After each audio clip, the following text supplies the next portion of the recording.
Alright, what's good, y'all? So, as y'all know, Space Jam 2, or Space Jam A New Legacy, came out today in both theaters and through HBO Max.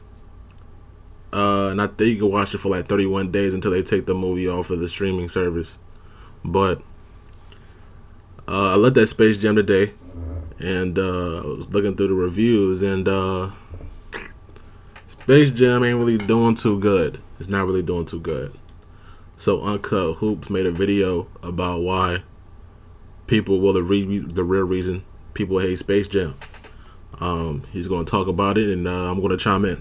So without further ado, let's get into the video. Guys, welcome back to the channel, and today I'm back in another video. This time I'm going to talk about Space Jam 2, the big time blockbuster movie featuring LeBron James. And I think if you love basketball as well as movies, you're most likely going to see this movie in the theaters or online streaming on HBO. Now whether you'll like the movie, that's a different question, as the critic reviews are already coming in, and it's not looking favorable for LeBron's big time movie. And before I get into the video, I just want to clarify, Space Jam 2 primarily is a kids movie and not made for adults. Now let me stop you right there, because that's bullshit. You're remaking a movie that came out in the 90s, 1996 to be exact. Right? And for some odd reason, people have been on this nostalgia tip when they're remaking movies, remaking video games, starting to listen back to old, we're doing verses where artists can bring nostalgia to an audience. So to say that this film is not for adults is kind of bullshit, because you're targeting the people, you're targeting the kids you're targeting the people who are kids in 96 who are grown ass adults now. All right, they're grown ass adults now. All right, they're about 26 years old, 26 and up, to be quite honest about it. So to say that this movie isn't for adults, but you're trying to rank off of nostalgia, it's kind of bullshit. All right, it's kind of bullshit. We've been seeing people remake movies like It, do Child's Play, even though that shit sucked, and the original makers were still making Child's Play movies. But that's neither here nor there. You had companies, remaking Destroy All Humans, SpongeBob: The Battle for Bikini Bottom. Those games came out in the early 2000s. So of course they've been brought back for the kids of today to see how good games were, or to see how movies were, see how television series were. But you're still targeting those people that were kids back then to see if they were actually still like the product that they remade today. Alright, so I had to stop that right there, because that was kind of bullshit. I wasn't going to let him get away with that. And really not made for anyone past the age of 12 or 13. Like I said, it's bullshit. He just said it's not made for anybody past 12 or 13, which doesn't make any sense. So it is a kids movie and it's not made for adults. But with that being said, I think a lot of adults are going to have a hard time embracing this movie as the sequel to the original Space Jam. And very, very quickly, I want to break down why I think. Now, before he breaks this down, let me say this. When it comes to Space Jam, I think people are kind of hard to accept this movie. Why? Because it just feels like LeBron James is trying to walk in the shadow of one Michael Jordan. He's trying to redo everything Michael Jordan did. He just redid Space Jam. One of his feats. He did McDonald's commercials like Michael Jordan. I don't know about Gatorade, but it's just he's trying to walk in Michael Jordan's shadow. It's not really looking too good. It doesn't look good at all. Space Jam 2: A New Legacy is going to struggle at the box office, and overall, it's going to be a pretty mediocre movie. So the first thing I want to look at is the big time star for this movie, and that is clearly LeBron James. And LeBron, if you don't know, has been in the NBA for 18 years. He's won 4 MVPs and multiple championships. But even with all that success, he is still one of the most hated players in the NBA. Let me stop it right there, because people are going to say, yes, LeBron James is the most hated individual in the NBA right now, but you got to understand, about 56% of that hate, LeBron actually creates that for himself. All right, he's calling himself more than an athlete for a reason. He called himself more than an athlete. Sit here and on the barbershop or whatever LeBron James TV show is, and pretty much proclaimed himself as the greatest of all time. Weird shit like that, making excuses for himself. So most of the hate that LeBron James gets, majority of it, LeBron James creates it for himself. Alright, and you will see that during this off season while LeBron James is at home. We actually kind of been seeing that because LeBron James was eliminated. What did LeBron James started saying? Say, look at all these NBA players that are injured. Say 9 All-Stars are out of the playoffs. See, I tried to warn the NBA that we shouldn't have gone on with this season, trying to put attention on himself, because that's the only way he can stay relevant during the rest of this NBA season, because he's at home and no one's really paying attention to him on TV. And then Space Jam so happily is coming out during the summer, so you gotta kind of take that with a grain of salt. And quite frankly, he's probably the most hated player in the league, the most hated player of all time. Why do you hate LeBron? No, I wouldn't say the hated person of all time. I wouldn't say that. I wouldn't go as far as say that. No, I wouldn't say that. I like LeBron. You hate LeBron. I do not. I think he's actually a very nice guy. In fact, Actually, in all actuality, Skip Bayless does like LeBron James. It's just Skip Bayless is kind of hard on Michael Jordan. He's hard on LeBron James because he's trying to walk in the shadow of Michael Jordan instead of trying to be his own man. All right, that's Skip Bayless's problem with LeBron James, and that he feels like LeBron James makes too many damn excuses for himself. I think he's too nice of a guy. And Skip Bayless obviously is a notorious LeBron James hater. And if you want to get real about LeBron James, see, he just called him a notorious LeBron James hater, when on multiple occasions Skip Bayless actually said that off the court he actually likes LeBron, but when it comes off the court is when he has issues with LeBron. So you got to take that with a grain of salt. All right, you got to take it with a grain of salt. And then you got to look at this. Where the hell did they get this information from? How did they collect this information? See, everything you got to take this with a grain of salt too. No, I'm not saying that this might be incorrect, but how did you gather this information? How did you come to this conclusion? How did you come to this conclusion? This really doesn't make any sense. Where's the research behind this? How did you conduct your research? Did you do interviews? Did you do a survey? Did you put things in people's mails to be like, hey, take this test? What are you doing this based off of? Where's geotag Twitter data? Geotag Twitter data doesn't really mean shit, because on Twitter all you have is a whole bunch of damn trolls. So that doesn't really make any sense. This data really doesn't make any sense to me.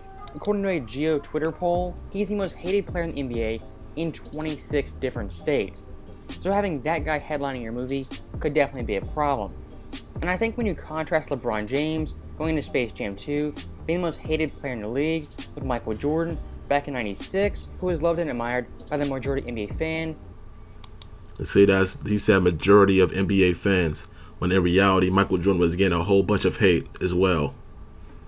During the mid '80s, the early '90s, people were looking at Michael Jordan, especially when he came back to the NBA in '96. They were looking at him like a godlike figure.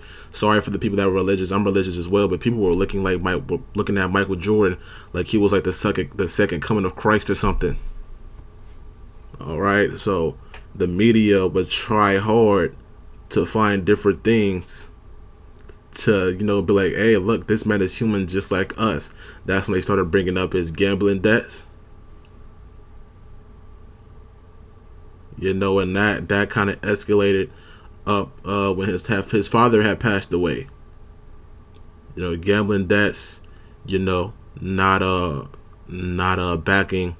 When he had said that Republicans, you know, people said he had made that comment about Republicans buying Jordans too, and that you're just not going to get a sympathy vote from me because you're African American. I need to know what you're doing. The black community, some of the black community didn't like Michael Jordan for that. He was getting hate for that. All right, so let's not just act like Michael Jordan was beloved by everybody when in reality that's not correct either. All right, he was maybe loved by maybe about 51% of the NBA. All right, so you gotta take that with a grain of salt too. And just the majority of people in the United States, as well as the world. And MJ being likable is a big reason Space Jam was so successful back then. No, that's not the reason why Space Jam was successful. That's not what that is. That's not what that is at all. You gotta remember, Space Jam came out. Michael Jordan had just came back to the league. No, this is coming off the Chicago Bulls 72-10 season. Of course, filming took part during the summer of 1995. You know, Michael Jordan just came back to the league, and while Space Jam was on the big screen, Michael Jordan and the Chicago Bulls were dominating in the NBA. You can't really say the same for LeBron James because look what happened. You know, Space Jam 2 came out. LeBron James isn't in the NBA Finals. He wasn't even in the NBA playoffs when this movie came out. So you gotta, like I said, you gotta take things with a grain of salt. You gotta take what people say with a grain of salt. Understand this is YouTube. You know, they do things for clicks. They do things for views. But you got to be honest with yourself. That's not really the main reason why Space Jam was successful. And of course, Space Jam was successful because it was different. It was different. You took the most popular basketball player at that time, put him with a popular Warner Brothers asset.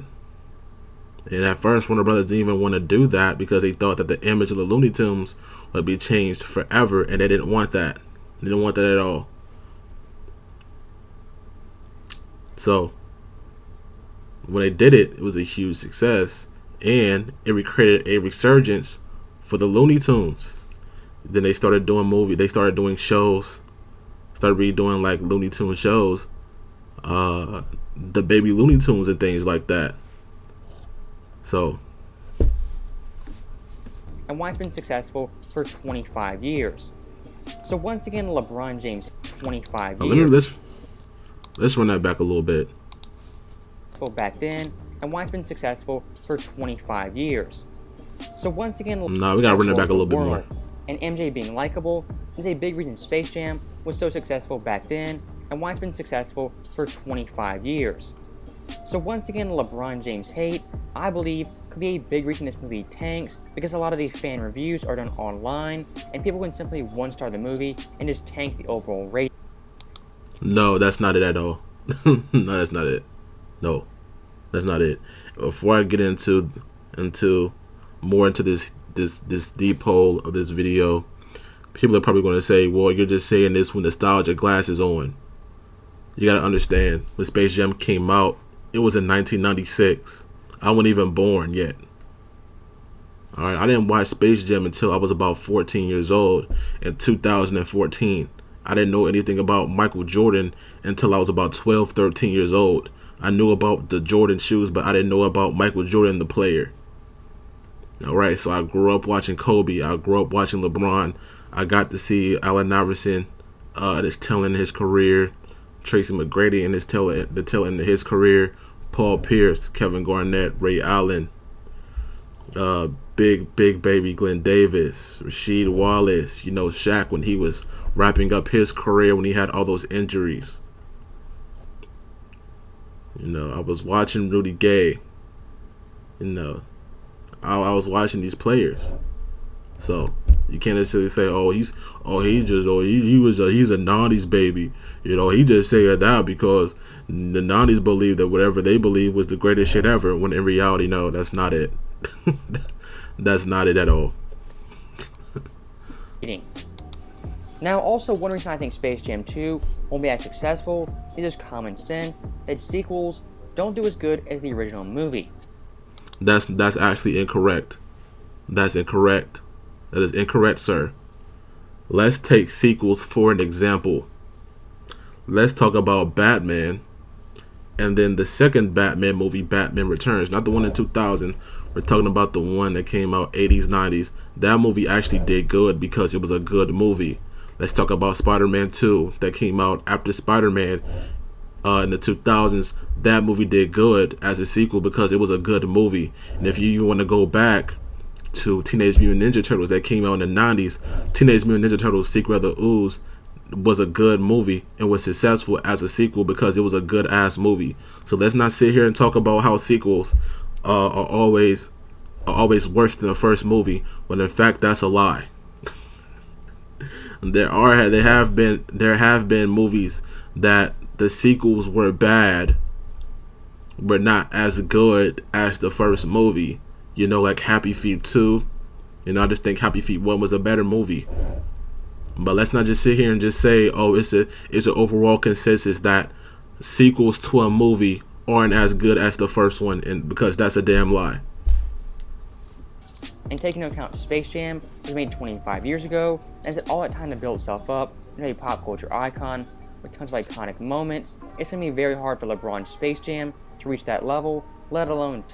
Now, let me say this, that we're going to make a Space Jam 2, but, you know, ideas and storylines and, you know, getting the movie together, it didn't always fall through. You know, Warner Brothers, you know, they didn't know what to do. You know, the first movie was a good movie. It was liked, you know, it got hate, but it was liked though.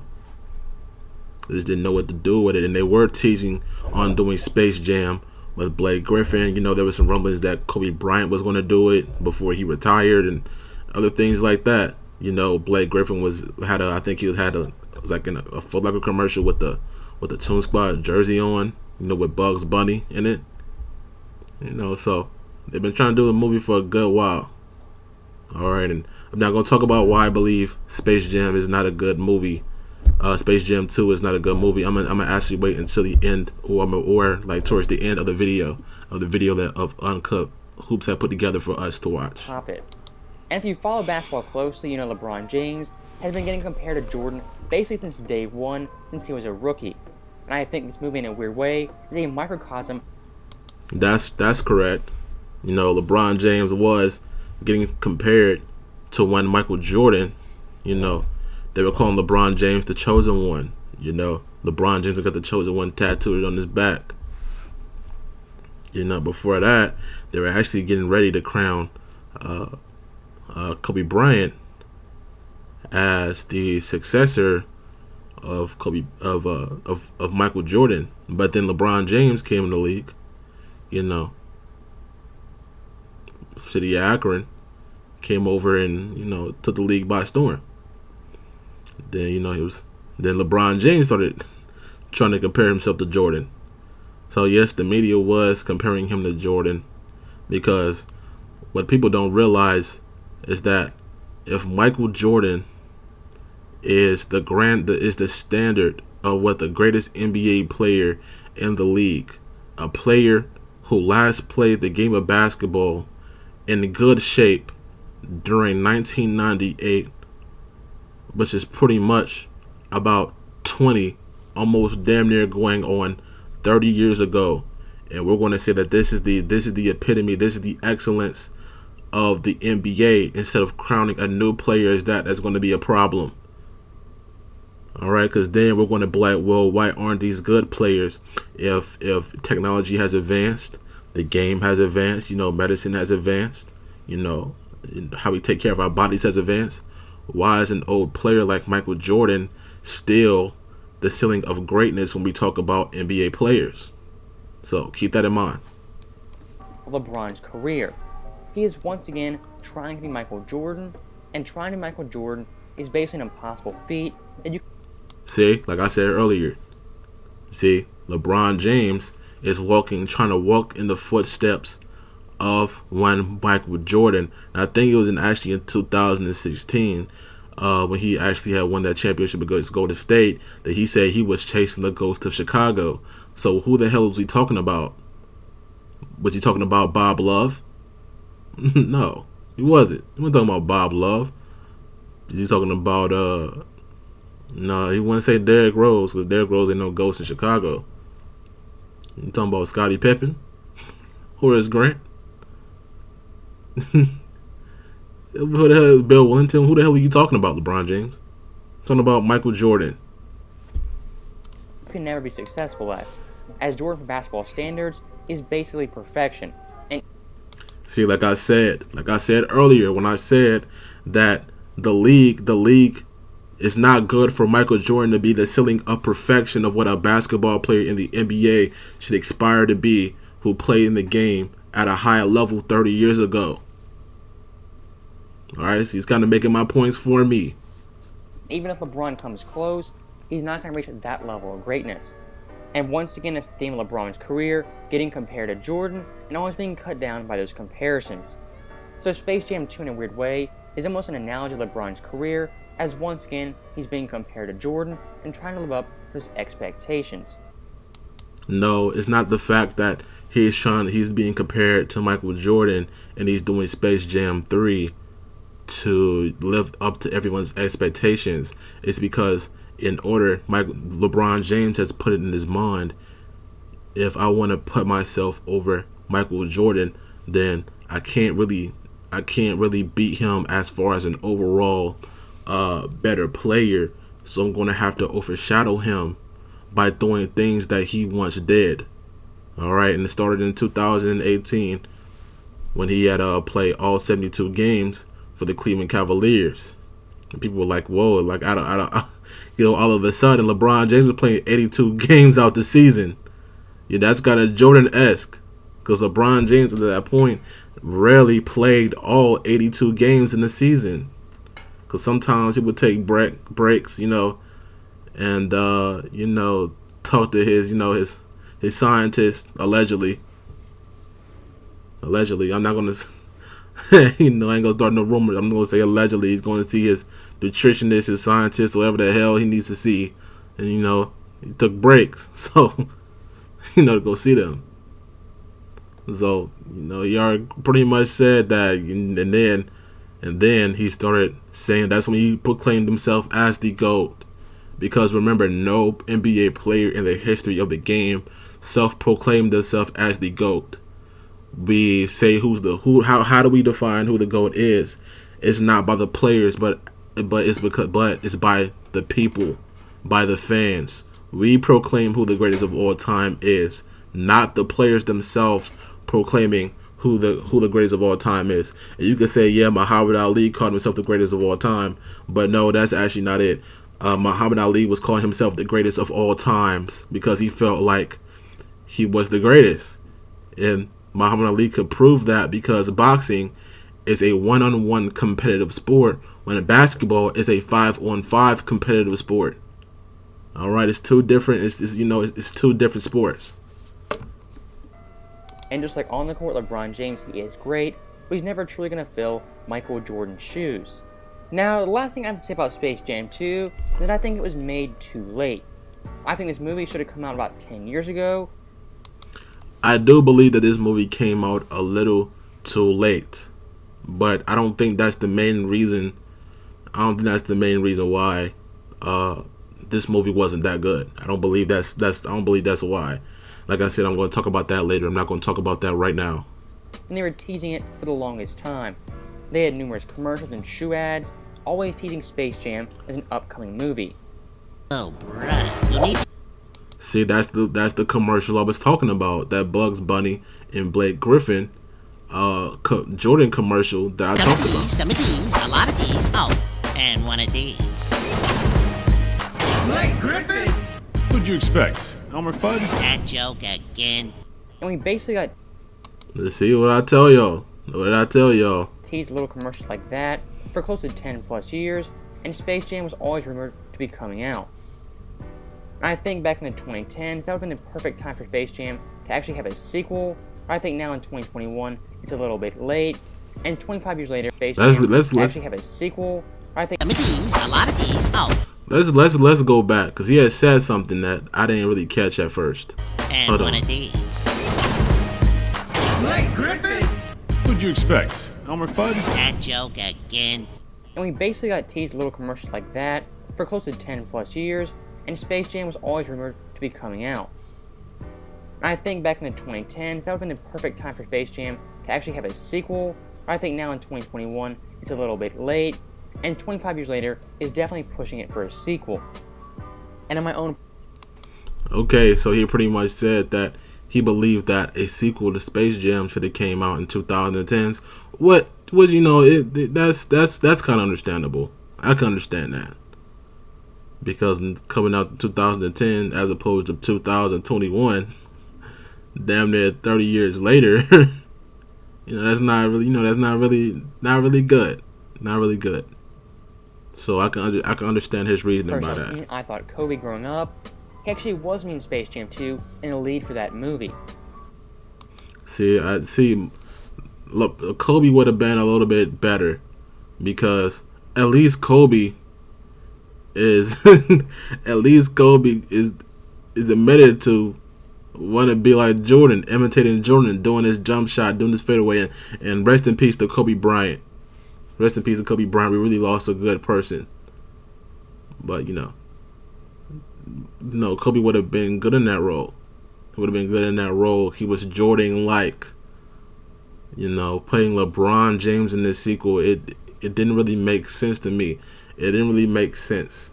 It kind of felt like LeBron trying to push a narrative rather than trying to create a good movie. As he was the heir to Michael Jordan's throne, and he basically was Michael Jordan 2.0 for the kids of the 2000s. See, like I just said, Kobe Bryant was the Michael Jordan of his generation. All right, he wanted to be like Mike, shaved his hair bald like Mike. Even the posture. Look at that posture, just like Mike. Stick his tongue out like Mike, do his fadeaway like Mike. Overall being aggressive like Mike. Michael Jordan had the killer mentality, and Kobe had the Mamba mentality. And once again, Kobe, unlike LeBron James, is not a polarizing figure and widely beloved by most NBA fans and just most people in general. And I don't want to tank this movie or ruin your experience if you like Space Jam 2, but for me personally, I think this movie is more geared to kids, and looking on Rotten Tomatoes right now. See, I told y'all in the beginning of the video that movie was not that damn good. And that is just it's not just by critics. That's just not the rating by critics. The audience score was trash too.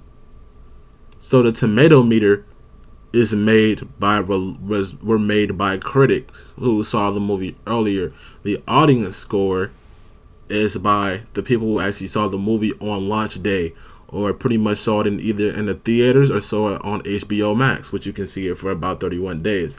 Now, this is not a sponsored video by HBO Max. I was just saying, if you want to go see the movie, it's going to be on HBO Max for 31 days, or if you want to get it off the internet, if you know, you know. All right? It's a 38% score, which for any movie is definitely below average and not. That's not even below average. That's fucking horrible. That is horrible. Based off of Rotten Tomatoes, that at 38 is not good. Great. And looking at some of the early reviews, they are pretty bad. This one review says, "Make no mistake, Space Jam and Legacy is painful to watch. Watching Space Jam and Legacy is like being trapped in an explosion at a paint store. The experience is visually painful and not funny at all. The team behind Space Jam and Legacy has pulled off the impossible. They've taken two of the most dynamic, entertaining things on the entire planet and made them boring. James is clearly a better ball player than he is an actor." And the last review we have says, "Here's the thing about basketball. It's extremely watchable. Here's the thing about Space Jam and Legacy. It's not." So I think those early reviews of Space Jam are pretty telling. I think this movie at best is a mediocre kids movie. And once again, this movie is all fun. It's not that serious for basketball standard. I just want to make this video very quickly because Space Jam is an iconic pop culture thing. And it basically has 25 plus years of history. And it is fairly important to basketball fans and just the overall basketball community. So with all that being said, that's my overall thoughts on Space Jam 2. I think it'll be a fairly good, mediocre movie, but nothing compared to the original, which is iconic and still a big pop culture icon. So with that being said, that's my thoughts on Space Jam 2 and how successful or unsuccessful it'll be at the box office. As always, thank you guys for watching. Hope you enjoyed it. I'll see you guys next time.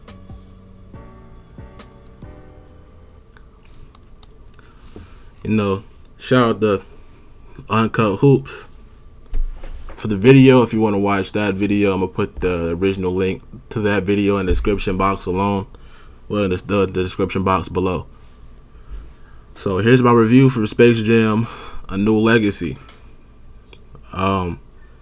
This movie kind of felt like an infomercial for all of Warner Bros.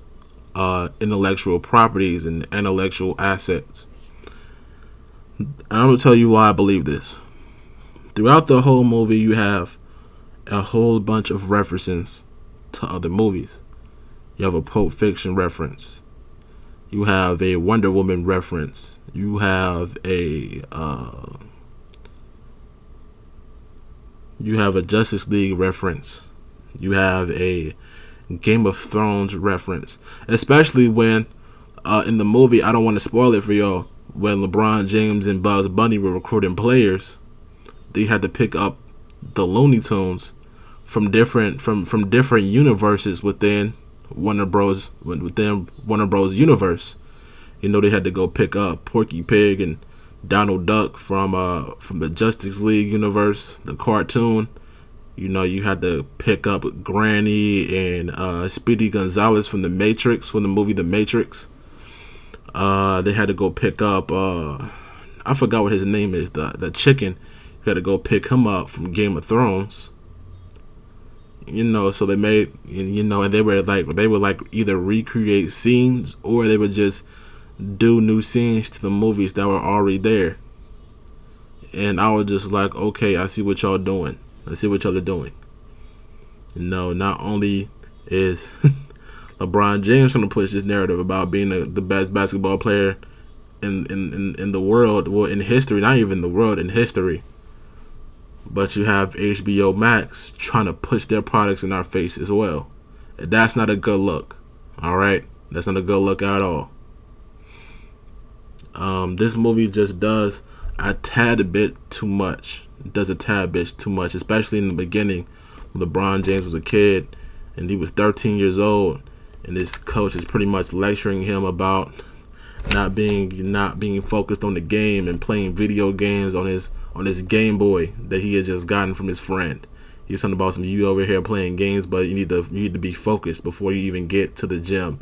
You need to be focused on the game, because I think that he had missed the game-winning shot when they were down by 1, and I was just like, bro, you kind of doing a little bit too much for that shit. Y'all were down by 1, and one like y'all niggas got blew out by 30. You know what? That kind of trickles down to LeBron being hard on his son. You know, his son wants to be a game developer, but LeBron James, in his mind, his kids need to be a mirror of him. And he feels like Dom isn't putting in 100% effort. He's not putting in the time. He's not putting in the effort to be a good basketball player, like his older brother. Like his other brother, I think his name was Darius, if I'm not mistaken. I actually had it wrote down, but I think it was Darius. Let me look it up for y'all. So I had some stuff written down, but I'm doing some of this just based off of memory. Let me go ahead and open it for y'all. I know I had it somewhere around here. Yeah. I could be mistaken. Their names. But I think it was Darius, if I'm not mistaken.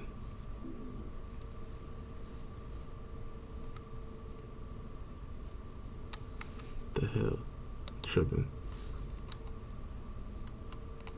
What's his name? Darius. Let me see.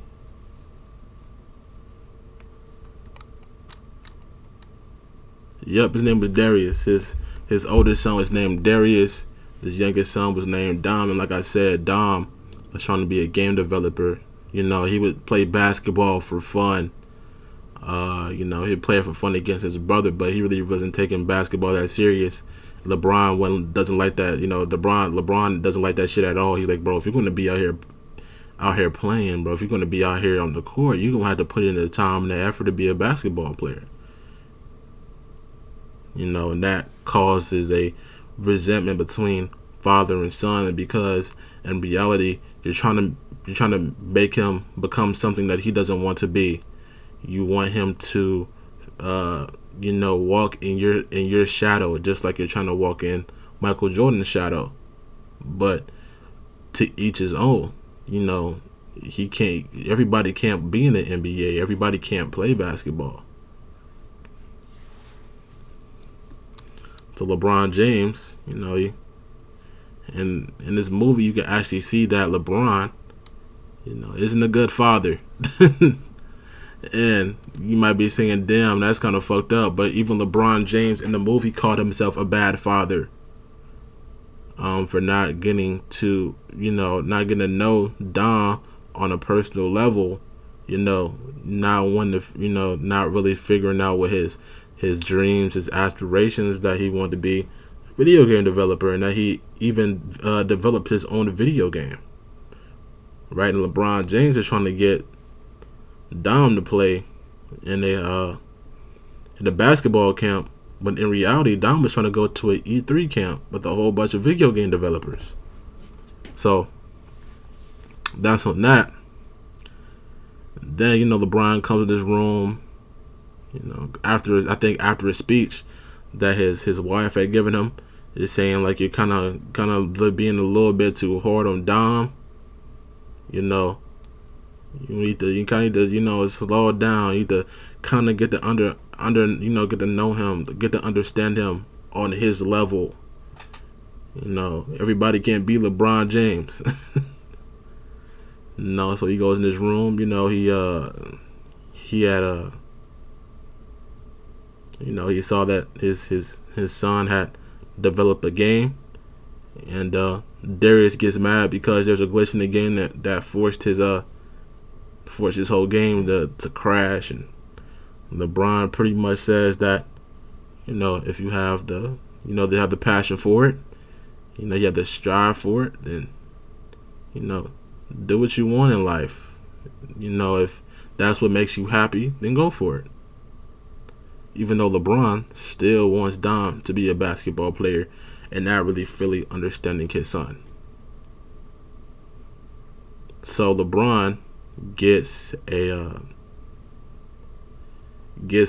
email from Don Cheadle. We ain't gonna call him by his real name because this is fucking Don Cheadle. Let's just be honest about it. All right. I was like, this nigga Don Cheadle ain't even playing his character. This nigga this is just fucking Don Cheadle, bro. Like, ain't no way you gonna convince me that, you know, that this you ain't gonna try to convince me that this, you know, that Don Cheadle is this person. I'm gonna tell you the name of Don Cheadle's character in a minute. I would have to look it up because I forgot his name that fast. I would just call it Don Cheadle. Yeah, his name is Don Cheadle's character is called Algorithm, or there's a play on word on algorithm.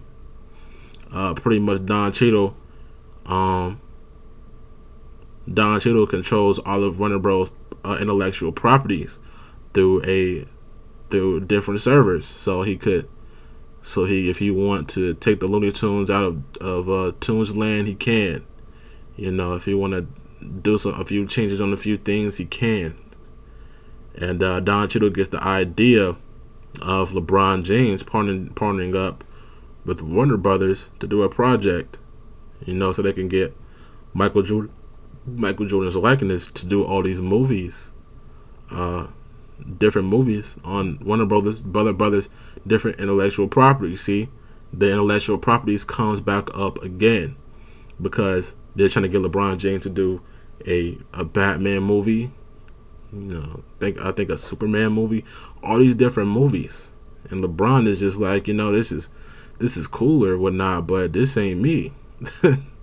I can't really see myself doing that. If algorithm is the person that recommended this, then that nigga sucks. Get rid of him. Get rid of his ass. And Don Cheadle, he took that shit personal.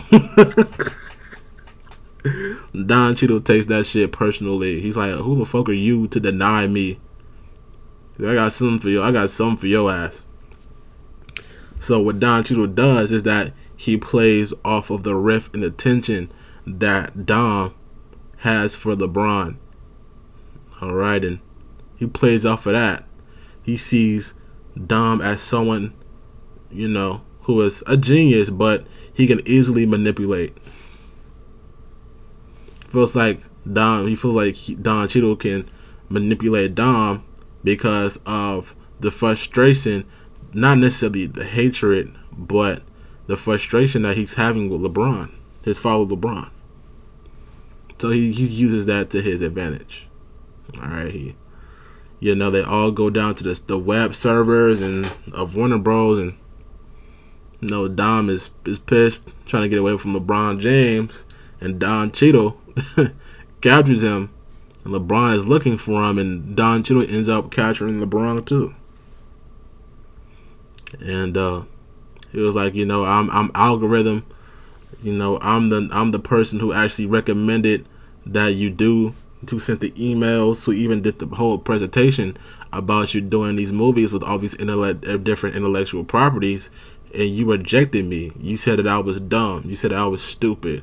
Everything that I came with didn't make no sense, and that was some of the most stupid shit you ever heard in your life. All right, now I got your son. All right, and both of y'all not going to get out of here. Since you love basketball so much, you love basketball more than your son. Let's play a game of basketball. You got 24 hours to assemble a team in order to beat me. And Don Cheadle pretty much is going to use the characters that Dom had created for his video game against LeBron James, who were spin-offs of actual players like, Dame Lillard, Anthony Davis, so far and so forth. Other players. Not Steph Curry, Klay Thompson, and two WNBA players. I haven't been catching up with the WNBA. I stopped watching that shit like 2011. Because actually, I was watching the WNBA before I was even watching the NBA.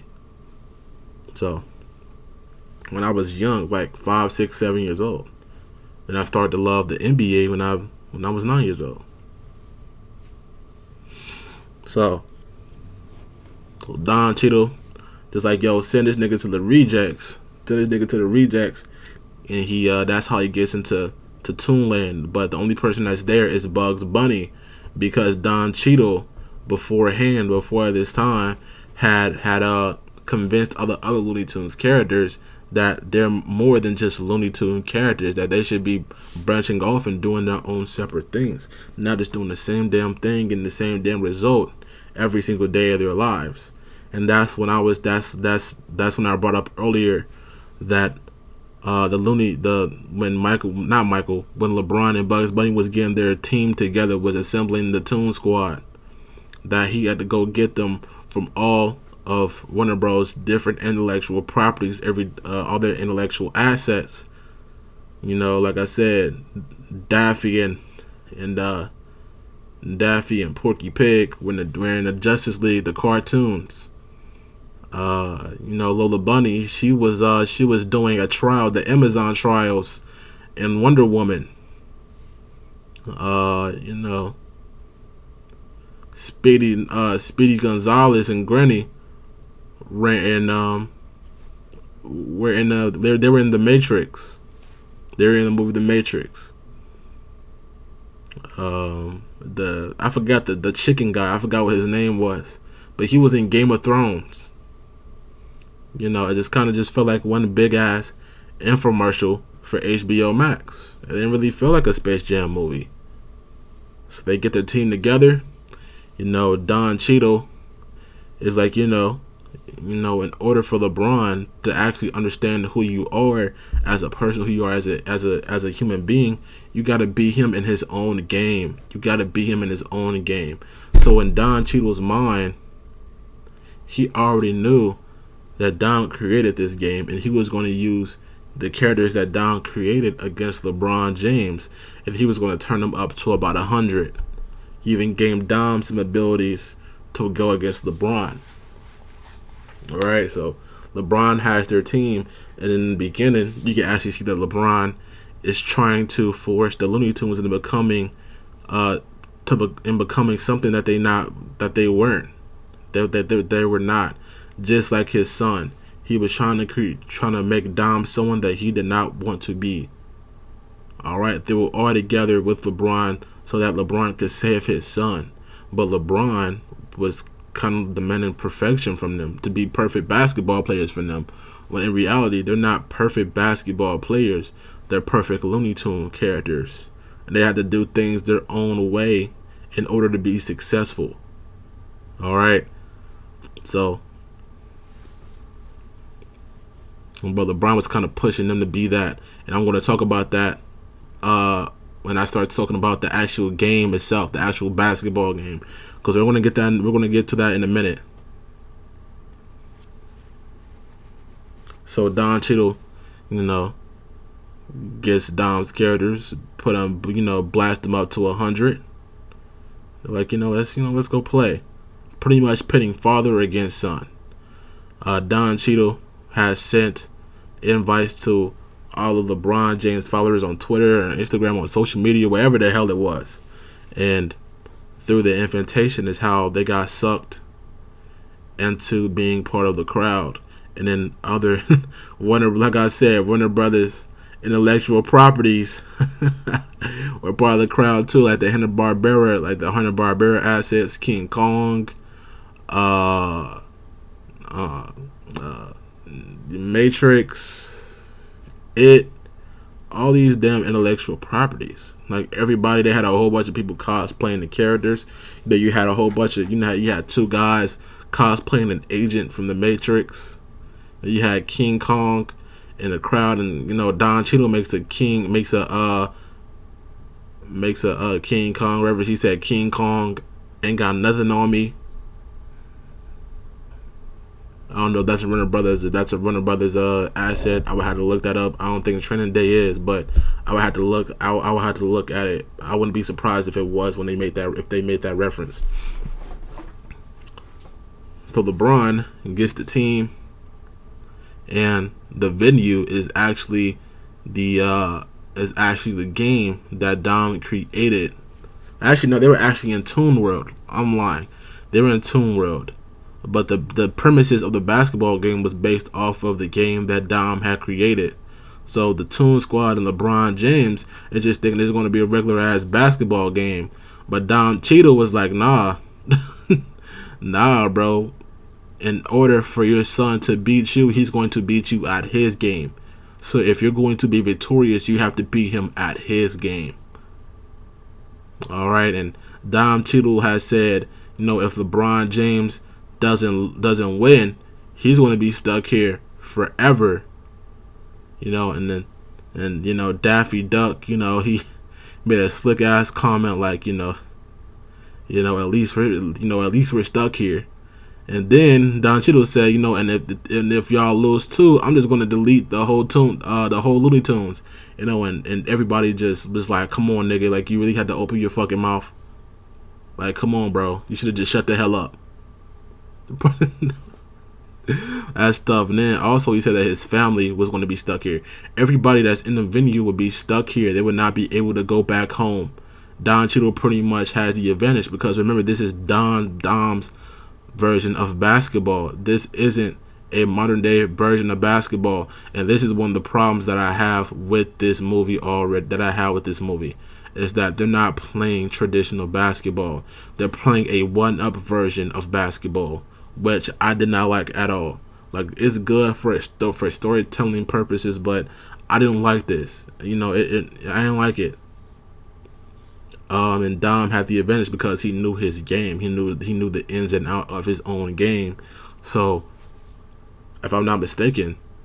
They were up by halftime. They were up 1,039 points to 0 because LeBron James is out here playing traditional basketball and not allowing the Toon Squad to be who they are. Looney Tunes. They're not human beings. They're not professional basketball players. They are Looney Tunes. You know, and Bugs Bunny, you know, he said to LeBron, you know, the reason why we're losing is because you're not allowing us to be who we are. You know, you're asking for damn near perfection, and we can't be perfectionists like you because you're a professional athlete. We just a bunch of damn cartoons. And that's when LeBron James starts to understand, like, damn, I'm kind of doing that with my son too. Like, I'm kind of forcing my son to being something that he doesn't want to be. They also had a moment where I forgot who it was, but they had said that they had got Michael Jordan and everybody, because by the halftime they had lost hope. They were like, man, we gonna fucking lose. We gonna die. We're gonna be stuck here. Ain't no damn way that we're gonna, you know, that we're going home. And then they were like, you know, I got Michael Jordan, and LeBron James just gets up like the proud son that he is. No, I'm just playing.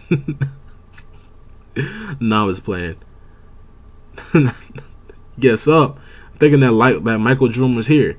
I knew damn well it wasn't Michael Jordan because, for one, he didn't.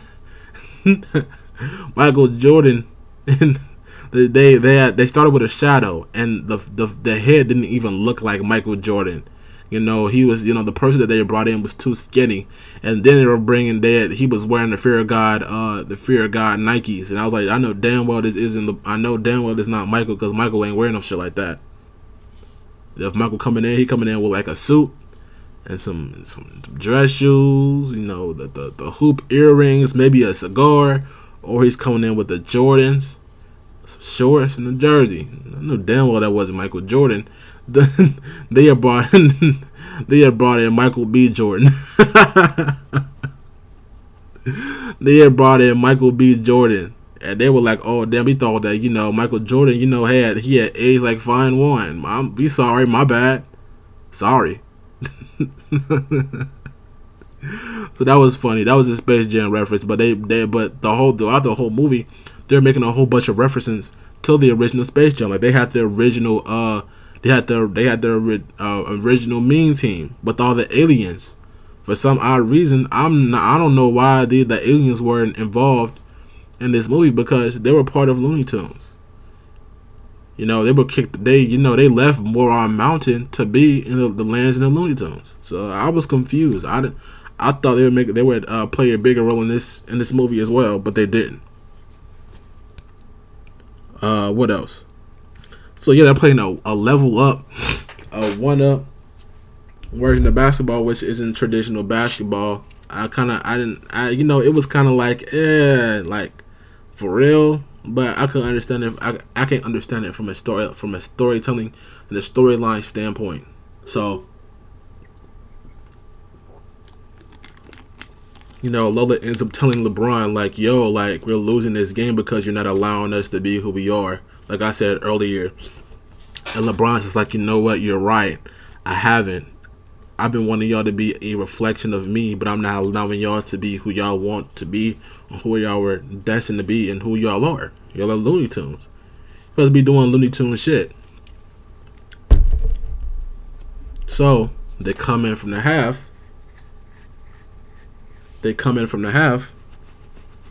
Being who they are. The Looney Tunes. Plus Michael, my bad, not the Looney Tunes plus Michael Jordan. The Looney Tunes plus LeBron James. So they end up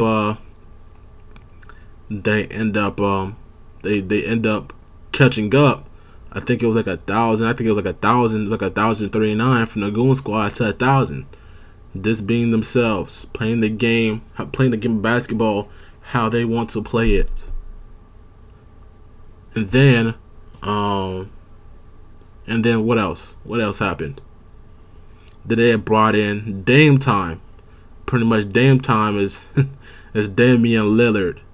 Damian Lillard had the ability to slow down time, whether it's for a few minutes, for a few seconds, for a few years, and that was what Don Cheadle was using as a weapon.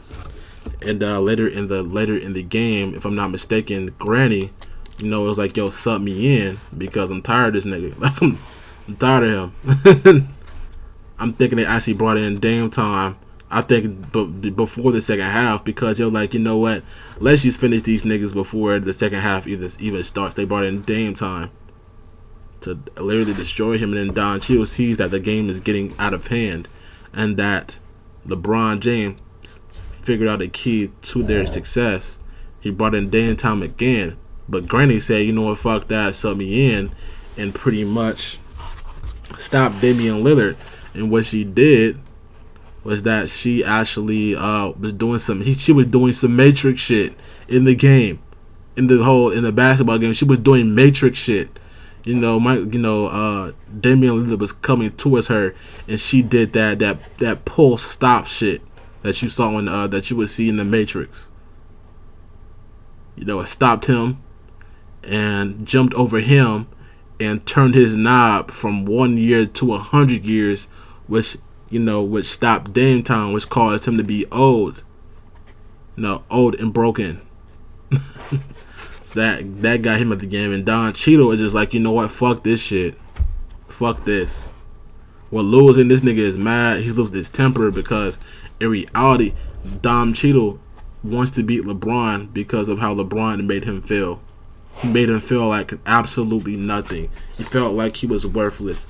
Dom Cheadle felt like he wasn't getting the credit he deserves from other brothers. And now I'm about to lose this game. Fuck that. Fuck that shit. So if I'm not mistaken, they were actually up by a few points going into the fourth quarter. And then, impressed by his dad, Dom is like, hey, like, I like what y'all doing. Don Cheadle was pissed.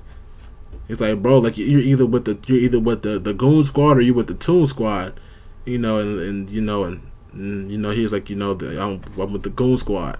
So Don Cheadle, like, you know what, fuck this. If we're gonna go out, we're gonna go out with a bang. I'm going to become a character. I'm going to become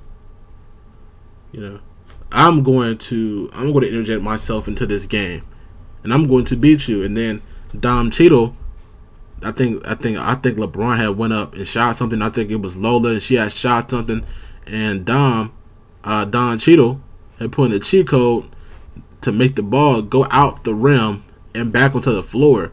This nigga was cheating. And then Don Cheadle had this like some ladder type shit where he got all the characters together to form a ladder, jumped off of them and did a whole dunk. And did that Vince. When Vince Carter did that dunk in the dunk contest, he came back on the court, and said it's over. He said this is over. He incurred an injury dealing with weights in the weight room, so he stitched up in the left hand doing all this. It's over, ladies and gentlemen.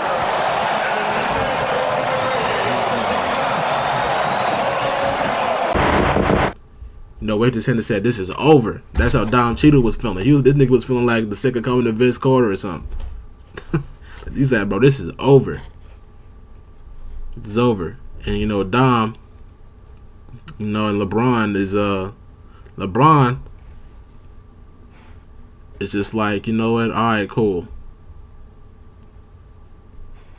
He said, we're gonna beat these niggas. I'm gonna take care of it. I'm gonna take care of this. So he gets the ball, grabs the ball, he apologizes to his son. He apologizes for being a bad father, not understanding him as a person. Not getting to understand him as a person. Trying to push the love of basketball onto him when in reality his son's love is being a game developer. And that he should have took out the time to gain a better understanding on that and how he loved and told him that he loved him and that he was his son.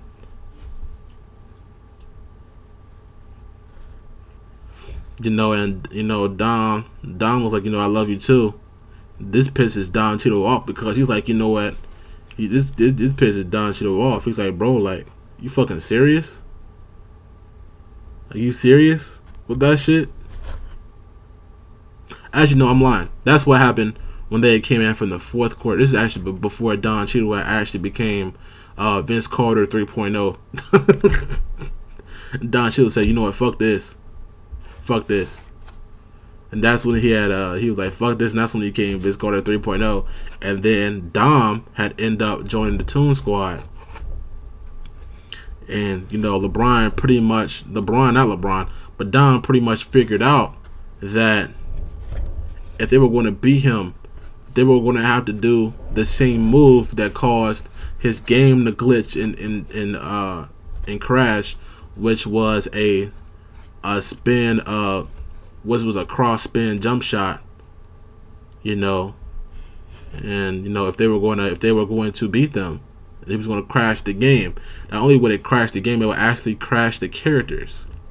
So whoever did the move would be gone forever, would die, perish. So LeBron was like, "Fuck it, I'ma do it." He's like, "Fuck it, I'ma do it." You know, Dom is like, "Bro, don't be serious." Like everybody's like, "Bro, like LeBron, don't be that serious." Like bro, like you can't do that.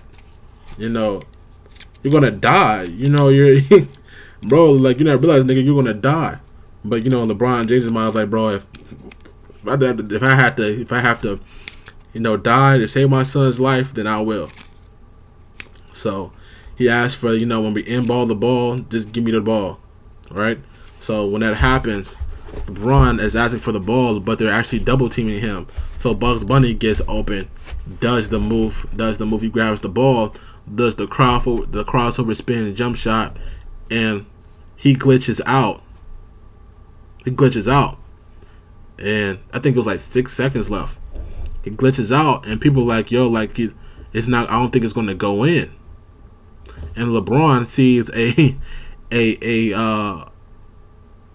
jump boost on the floor, and he says, "Fuck it, I'm gonna grab the ball and dunk this bitch in." But LeBron is met with Don Cheadle, and people are like, "Yo, he's gonna miss the damn basket. He's gonna miss the basket. Like, they're gonna lose." So Dom actually sees another jump boost on the floor and throws it underneath LeBron James' feet before he falls to the floor. And LeBron James gets a jump boost and dunks the ball and wins the game, and everybody goes back home. You know, the only bad thing about it is that Bugs Bunny is going to pass away. He's going to die. He's no longer going to be here. Bugs Bunny sacrificed himself for not just the betterment of LeBron James and his son, but the betterment for all the rest of the Warner Bros. The brothers' assets. Everybody got to go home. Everybody got to live peaceful lives. And Algorithm was no more because he got posterized. And when you got posterized in the game, you become an actual poster. And you know, the poster had withered red. It shredded up. It tore to shreds in the air. So he was no longer going to come back. So, you know, like I said, you know, Bugs Bunny has sacrificed himself. And LeBron James, Dom, goes back home. Everybody goes back home. He meets his family, his wife, his kids, his daughter. And they meets up with them. They cry. They go home. But Bugs Bunny passes away. He dies. He dies. You know, and we're left on that Bugs Bunny passed away because he just glitches away, and Lola is upset. Everybody is upset. Like, bro, like, you really sacrificed yourself for us, but we're gonna miss you. We're gonna miss you. He passes away. He goes into his character goes into the air, no longer to be seen again. So I guess a week goes by, and this is the week of the basketball training camp that LeBron James actually wanted Dom to go to participate in. But Dom doesn't know that LeBron James actually took him to the E3 summer camp. Not summer camp, the E3 camp. You know, he was like, you want to be a game developer. I understand who you are as a person now. You know, go have fun. Go have fun. Do new things, you know. Find new challenges here. You know, and LeBron James, you know, he asked for the ball back, you know, and Dom is like, you know what, nah, I'm going to keep the ball with me. And then, out the corner of our eye, we see Bugs Bunny who is very much alive. He is alive. You know, Bugs Bunny is like, yo, I can live through any damn thing. I'm a Looney Tunes. I'm gonna come back to life regardless. And we as people didn't know that, but he did actually he actually did say that when LeBron James first got the Looney Tunes land, and they were in a car accident, and I think they were about to be in a car accident, and Bugs Bunny was like, yo, I'm a Looney Tune. I can live through this shit. I can live through this. You know, this is my world. I'm not gonna get hurt. And it came true. Bugs Bunny visited LeBron James, and he was asking LeBron if he could stay at his home, and then, you know, LeBron was like, yeah, you know, why not? Why not stay at my home? And he said, I brought a couple of friends with me. He brought the whole Looney Tunes. You know, they asked, you know, if he had bunk beds because the whole gang was with him. And then the movie abruptly ends. It ends with pictures of LeBron James and the Toon Squad at his house. You know, at different photos when, you know, Michael, and, you know, not Michael Jordan, but I don't know why I keep saying Michael Jordan. But different photos of different time in the players in different time in the players' life. You know, Lola Bunny was was playing tennis. Daffy Duck was being the coach in the NBA. Bugs Bunny was playing. He was actually playing golf. I forgot what Granny was doing. I forgot what she was doing. Was she playing the WNBA? I'm not sure, but you know, all the Looney Tunes characters were, you know, they were either in the photos with LeBron, famous photos with LeBron, or I think Daffy Duck was skateboarding with Porky Pig, if I'm not mistaken. But and then the credits, you know, that's during the credits. So it was a feel good moment at the end, but in overall, this movie sucked. This movie sucked, and I'm not saying that because I like Space Jam 1, because Space Jam 1, I liked it because it was different. You know, it's different from any other movie. If that is one of the most successful basketball movies of all time, right next to Above the Rim, Love and Basketball, White Man Can't Jump, He Got Game. You know, those basketball games, right? You know, Space Jam is one, and those movies are in contention right next to it. But I just feel like I said earlier, this movie is just doing a little bit too much. It's just doing a little bit too much. It's just doing a little bit too much for me. You know, it's a glorified infomercial for not only LeBron James but HBO's assets. Not HBO's, but Warner Bros. Assets that they had on HBO Max, and that's something that I didn't like. You know, the plot is alright, the story is okay, but the rest of it is just bad. It's just bad for some reason. You know, it's a feel-good movie. It's kind of like how Coming to America 2, how that movie had underperformed in my eyes, because I just felt like that movie was just riding the coattails of nostalgia and not necessarily being put on because of making a good movie. And you can tell that most of the money in the movie went to the actors, because you had all the famous actors from the first movie. You had all the actors from the first movie, and you had artists from artists like the different musical artists and things like that, so you can actually see where the movie is going to. And this movie is geared to the newer generation of kids, and also a reminder to the people who watched the original movie. But it was bad. It was a bad sequel. I'm just going to be honest about it. It underperformed. It was underwhelming to me. It wasn't good. But anyways, if you want to watch the movie, like I said earlier, it's going to be on HBO Max for 31 days. And then after that, it's going to be off at HBO Max. And if you want to watch it in the movie theaters, you can. It's in all theaters that's allowing screenings at the moment. I know AMC is actually allowing people to watch the movie in the theaters. You can, like I said, you can watch it online. Through HBO Max. I'm not sure if it's going to be on Amazon Prime. I'm not really sure if it's going to be. So I know some movie theaters have their own streaming service for members, so they can just watch movies without actually going to the theater. Fandango, things like that. But anyways, if you want to watch this movie, you can. I'm not saying it's a bad movie. I'm just saying just based off of it's too narrative driven. It's too narrative driven, not based off of the storyline. It's too narrative driven by both LeBron James and Warner Brothers, which makes this movie not as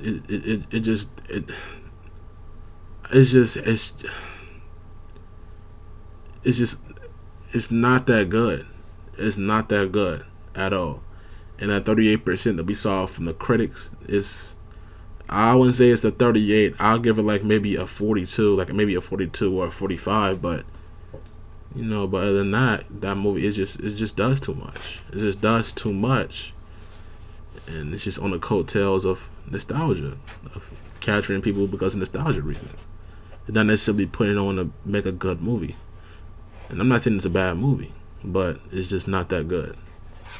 But anyways, if you enjoyed the content, enjoyed this video, please give it a big thumbs up so we can show up on YouTube's algorithms. Subscribe to the channel if you're not subscribed for more videos like these. And I'm going to be posting more frequently. I'm just in school. I'll be working. Things like that. Also, other promises that I'm doing outside of YouTube. Share the videos with share the videos with others. And like I said, I'm going to leave a link to the Uncut Hoops video in the description box below. So if you want to watch his video, you can without my commentary. But anyways, it's been another video. It's been another banger. It's been Brother Jiraiya. Stay safe. Mask up. Until the next video. Peace.